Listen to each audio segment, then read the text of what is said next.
Seni sevdim bu dünyada, seni sevdim canım benim. Yatıp gördüm yuxularda gözəl üzünü. Xoşbəxtliyə layiqik biz, sənə gülüm verirəm söz. İndi sənə deyirəm öz ürək sözümü.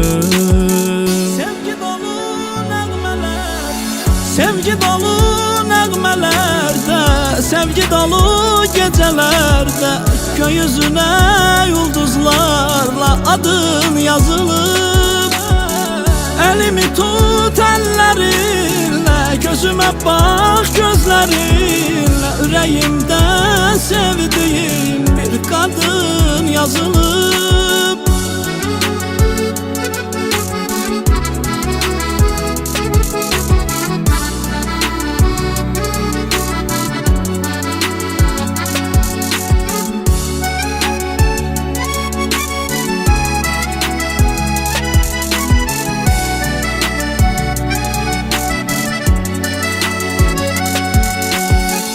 Sen döyünən ürəyimsən, bir ömürlük gərəyimsən, mənim gözəl mələyimsən, sevirəm səni.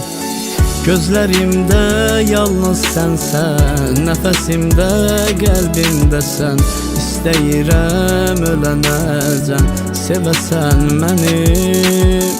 Sevgi dolu nəğmələr, sevgi dolu nəğmələrdə, sevgi dolu gecələrdə, gökyüzünə ulduzlarla adın yazılıb.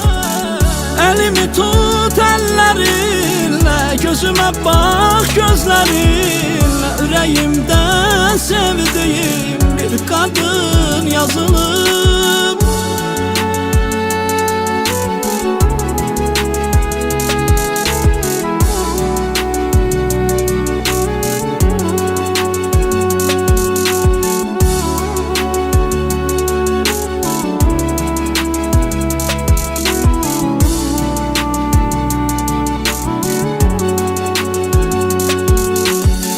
Tanrı olsun köməyimiz, heç vaxt ayrı qalmayaq biz.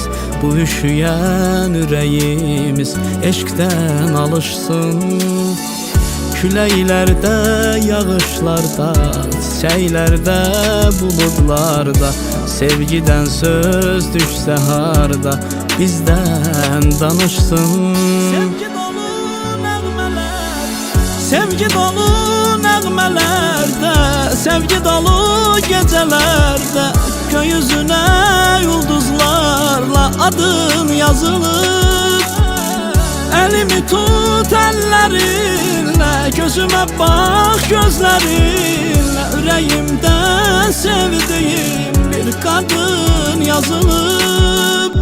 Sevgi dolu nəğmələrdə, sevgi dolu gecələrdə, gökyüzünə adın yazılıb. Elimi tut əllərinlə, gözümə bax gözlərinlə, ürəyimdə sevdiğim bir kadın yazılıb.